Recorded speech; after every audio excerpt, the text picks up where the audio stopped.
Good day, sir. Sir? Good day, sir. Sir? Sir, please. Sir, be careful, Iwe. Abraham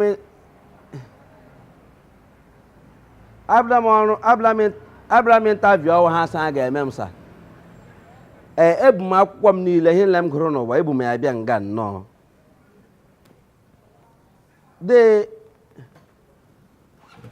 Ha sị that na m dịkwa m over age o. Masị ya nakwa membre nga membre young ha sị na enweghị m experience. Ihe ọ pụtara nọ n'ụwa ka mmadụ bịara n'ime mmadụ enwe ike enweta ọrụ.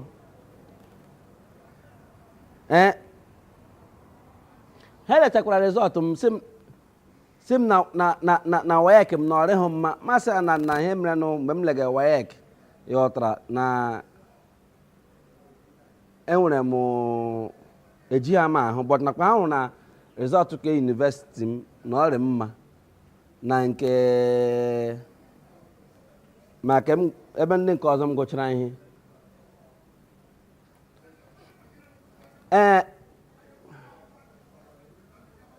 sa biko emela m apply to company ga mbụ and achọpụtara m na ndị rụgacha nga awụ ọwụ ụmụnne gị na ụmụnna gị ndị village nnụ ọ ndị nyere ọrụ niile m ga n'ohi m bido no kidnapping kidnap akwa ịhụlanị ya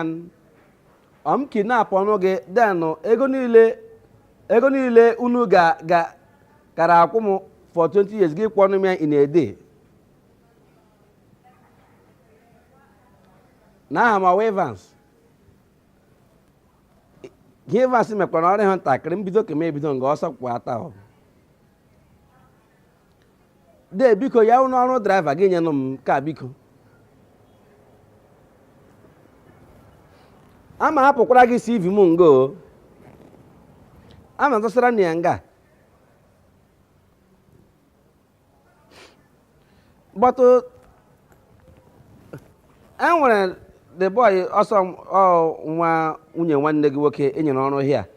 ọkwa mgbe na ya gara na skuul na Avan na the boy agụchakwa agụcha ahụ amakwa m certificate o ji wụrụ manager hia na gbasara alekwa kposi gbasa ma kwa ọgụ nwe company but iwe mụ na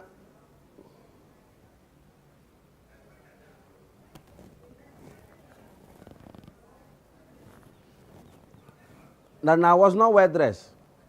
nakwa na dị well dressed akwa onye ọrụ na n'azụ n'ezigbo efe ke mbisiri ike sa mmiri nga ade ya yon kpọrọ taa ya bịa nga ugbo agbalịghị m unu kwanụ m ụgwọ akwụkwọ mfe salary kwọ m second salary ọ ma echenji akwa m ga-agbaziri ego ji zụrụ akwa bịa interview ma m na-enwetakwa n'ọrụ mmekwana ndị ahụ ego ka ole dị ma nke mgbe anyị kwara na nga yọrọ n'unu nye m ọrụ unu achọ inye m ọrụ ịghọtara ngwa hapụzi unu nyekwara m ọrụ unu amenyezi onwe m ọrụ unu gazi ahụ ọrụ m ga na-arụ unu na ọrụ echenjiele mgbachi were zedu m na mụ a ga-enyezi unu ọrụ ọsọ ga-ata n'ala a na leweze n'anya ebe unu nwetacha ọrụ ma aka na-enweta na Abuja ma aka na-enweta na Lagos ụdị ewere enye ụmụ unu mụ agara akwụkwọ nga kemgbe echi gotanyere m gụrụ unu ewere m kpafega na akọna mgbe niile prịtịka ịma na CV a na-eprịtị ọwa ego CV ọzọ m ga-eweta aka ka m ga-eji ede by the way ngwa ihe nyachize m ego ka CV niile m submit were nga aka mgbe ihe nyeze m ego ya biko erege m CV